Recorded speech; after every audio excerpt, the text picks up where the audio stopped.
first episode of this series was lit, and I don't know why I have my pinky up like Patrick from SpongeBob. Anyways, first episode was lit. Make sure you go back, check it out, leave a comment, leave a like, and if you're new to the family and you never watched any of my videos before, subscribe to the channel. It only takes a second, like literally, go ahead. There you go. It was that easy, bro. But after that first EP, we have a lot of competition on the red brand because Monday Night Raw actually got better overall rating than us. They got more fans than us right now, so we gotta pick things up, bro. Business is about to pick up, don't you worry. We have more money, but they got a few more fans than us. Don't worry about it. We about to catch up. 3 weeks until WrestleMania Backlash, and William Regal, the GM from Monday Night Raw, just hit me up. Hey, Mr. Magnificent, wanted to let you know I plan on taking Raw to the top. Why are you telling me this? Like, why are you hitting me up to tell me this? I don't think Smackdown stands a chance. You really think you could contend when we got superstars like Becky Lynch? I'ma just end the conversation. Why are you hitting me up about that BS? So Triple H is hitting me up now talking about Liv versus Bianca Belair was a mismatch. And he's basically trying to tell me how to book my show. I don't like that, bro. Stop micromanaging me. Like, let me do me. Now, we could definitely do that. Bianca Belair wants Toni Storm. I want to build up that rivalry, so we're definitely going to do that. And Bianca Belair's morale goes up, and Liv Morgan hits me up as well. She's not happy with losing her championship on the first episode of Friday Night Smackdown. She wants a rematch. I'll say sure thing for now. Although Triple H said not to book that match again, I'm going to do it again just to be spiteful and because I do what I want to do. So no more high school gym for us. We got the concert hall unlocked. So that's where we're going to be hosting Friday Night Smackdown. It looks like next week, available week 3, we could have it in the Capitol Wrestling Center. So this week, we're in the concert hall. What a way to make a huge splash. We are signing Cody Rhodes right now for $30,000 for the next 5 weeks. I hope we could extend his contract in some way, shape, or form. But it looks like every week they're going to have new free agents, which actually is pretty fine. I'm fine with that. So, welcome to Friday Night Smackdown. Welcome back to the WWE. Cody Rhodes, your boy, Mr. Magnificent, got him to sign with us, bro. Let's get it. And oh, look, I could release him. So I could release talent. I totally forgot that I could release talent. I'm not going to be doing that anytime soon, but that's still crazy. Time to see what these power cards are all about. So I haven't used one yet since starting the Mygm, and we earned this last week from our last show. So free advertised booking or advertising booking, and yeah, we're gonna go ahead and redeem that now. This is gonna help with our show this week as well. I am going with Birth of Legends, the SmackDown 6 power card. 6 random superstars have their popularity increased by 6. So far, so good. Okay. So they chose all the superstars that I actually would choose myself. AJ Styles, Cody, Liv Morgan, Sheamus, Cesaro, and Drew McIntyre getting their popularity up. We're definitely going to need that for this week's show because I'm trying to beat Raw in the ratings. I need to unlock that power card, so I have to complete this commissioner's goal. This is the reason why I booked the show the way that I booked the show. So here we go. The opening match, a tables match between Liv Morgan and Bianca Belair. She gets her rematch, advertising promo, free advertising promo. The mid-card, Drew versus Sheamus. Call-out promo between AJ Styles and Cody Rhodes. AJ Styles is going to be like, there's no one in the back that could challenge me. And then Cody Rhodes is going to come out. It's going to be lit. Main event, Cesaro against John Morrison. And John Cena is going to do the run-in and attack him after the match. It's gonna be a lit episode of Friday Night Smackdown. Let's see who wins this opening match. Let's see if Liv Morgan can win back her championship. A tables match. Bianca Belair is the winner. Let's get it. Oh, let's go. 3 stars. I'm about to just start having a bunch of tables matches because Raw did that last week and their ratings were actually very, very good. So advertising promo by Rhea Ripley, and the promo effect got a -6. We earned some cash off of it, which is all that I really cared about. Drew McIntyre versus Sheamus. I don't really care about this match. Probably like 2 stars. Okay, 2 stars. I'll take it. Definitely will take it. McIntyre and Sheamus got a rivalry. So AJ Styles, Cody Rhodes makes his Friday Night Smackdown debut. Building to a feud between him and AJ Styles. That is going to be lit. The main event, John Morrison versus Cesaro. Cesaro, your Universal Champion, is successful. Of course, look at that. 3 stars. That was a solid episode of Smackdown. And we get to further these rivalries I got going right now with Cena and Cesaro. and AJ versus Cody. No way is this Raw card better than my card, bro. Look at these matches. They got another tables match, a TLC main event between MVP and Ivar or Eric, whichever one that is. I think that's Ivar.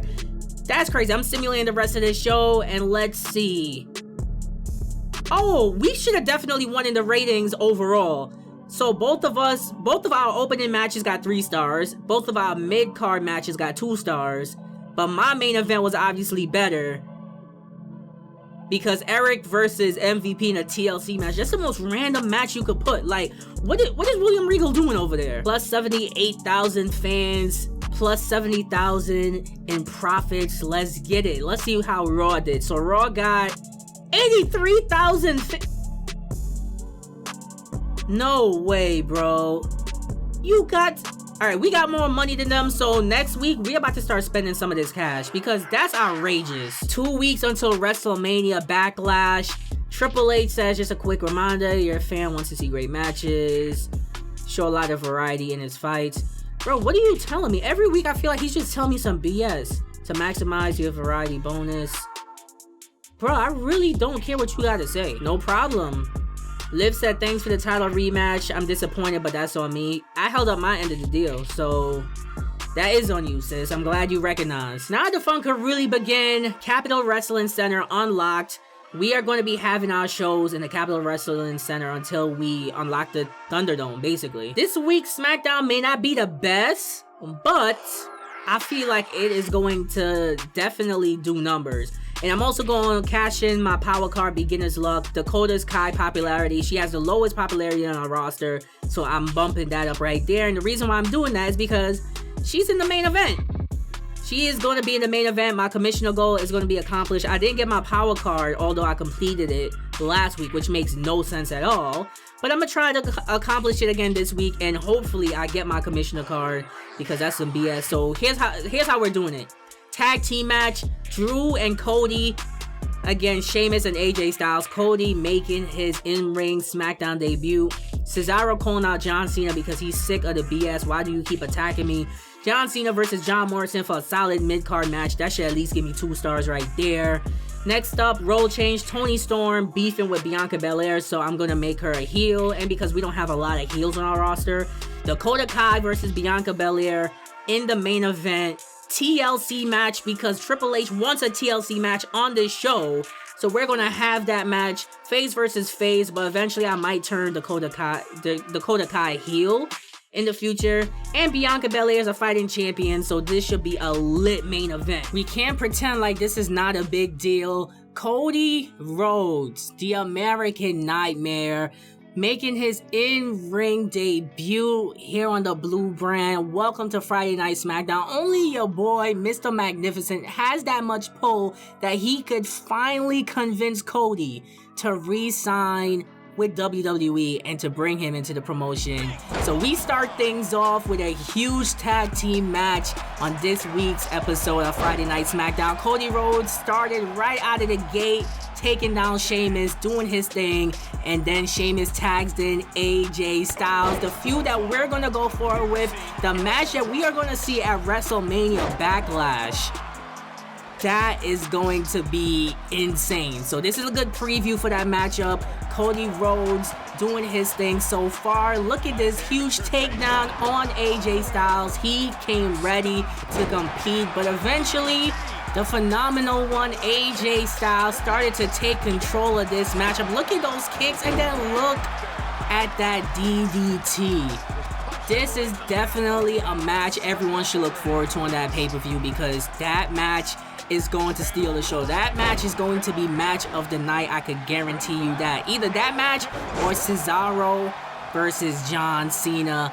Of course, Cody Rhodes started to come back, get that offense in, and then he gets him to the corner, tags in Drew McIntyre. Finally, we see Drew in action tonight, and look at the beautiful double team. It looks like they've been tag teaming for years, but they keep the onslaught going until AJ Styles starts to come back. You cannot take AJ Styles for granted. And then Sheamus gets into the action. They took the action outside the ring, and things start to go south for Cody and Drew, but before I continue, a brief message from our sponsor. This video is brought to you by PS Compulsion, yours truly. If you guys are enjoying the content, come on, do me a favor, stop what you're doing right now and subscribe, bro. Why are you not subscribed to the channel? Like, we're literally in picture right now. You're watching lit content and you're watching your boy spit some game to you about leaving likes, leaving comments, subscribing to the channel. You gotta do all those things. It keeps the lights on in my apartment. It keeps me going, so do that. Like, stop what you're doing right now and subscribe. If the fans are not enjoying this one, I will be really surprised. This right here, a major back and forth matchup, and then AJ Styles continuing to take it to Cody and Drew McIntyre. But of course, Cody cannot be denied on his first night back. He was not gonna take a L. That was not gonna happen. He got AJ Styles, and there we go with the crossroads. Let's go. Cody with the cover. 1, 2, 3. And just like that, Cody wins in his first match back in the WWE. And also, big shout out to Drew McIntyre for holding things down as well. These fans are disrespectful. This match got 2 stars, mediocre. I feel like it was at least 2.5, 3 stars. But then we have our next part of the show, the promo between John Cena and Cesaro. Now we got John Cena one-on-one with John Morrison. That's easily a 2-star match. John Morrison got the dub. 1.5 stars. Disappointing? How was that a disappointing match? Toni Storm cut a promo. She is now a heel. Now it's time for your main event. Bianca Belair against Dakota Kai. This has to be at least 4 stars, bro. We need that. Say what you will about the booking of my shows, but I always know how to book a huge main event. The Women's Championship is on the line. Bianca Belair, a fighting champion, defending against Dakota Kai in a tables, ladders, and chairs match, because that's what Triple H wanted. But right out of the gate, Dakota Kai tried to take it to Bianca, but Bianca was not having none of it. She is the women's champion for a reason. Look at that, just taking her down. But then check this out. Bianca was thinking table. Dakota Kai was thinking championship win. But Bianca's not going to let that happen. She had her hands on the title, Dakota, but Bianca was not letting that happen, taking her right down from the ladder. And then, of course, you guys, we had to have that back and forth action on the ladder. Both women going at it, punch after punch. Bianca, then Dakota. Bianca, then Dakota. Going back and forth. But, of course, your girl Bianca was going to have the last laugh. And look at this. Punch after punch, and she goes down. But Dakota Kai was far from out of the game. Look at the brutal comeback. Dakota is showing exactly why she should be more popular and why she should get a lot more burn on the Smackdown roster, or a lot more matches, I should say, on the Smackdown roster. But Bianca Belair, like I said, she's champ for a reason. Spearing Dakota through the table, and then we just had a nice back and forth. Look at this, Dakota, then Bianca. Bianca got up for the KOD. Dakota with the reversal. Dakota got her up now. But Bianca with the reversal as well. Back and forth action. This main event right here is at least 4 stars. Has to be at least 4 stars. But these two women taking it to the outside now, and then check this out. Bianca got Dakota up. KOD. Outside. On the floor. Bianca thinking she had a clear path to the championship. All she gotta do is climb the ladder, but Dakota would not go away. Dakota almost knocked her off the ladder, but Bianca, like I said, is the champ for a reason, and there she goes. Dakota flying off the ladder. Now the only thing left for Bianca to do is to unhook the championship, which she did. What a main event. Tables, ladders, and chairs with the championship on the line. Bianca retains. What a show. What a Friday night SmackDown. What an episode. Simon gotta give this episode an up. 3.5 stars. The question is, how did our show do compared to Monday Night Raw's? Well, you're gonna have to find out in the next episode.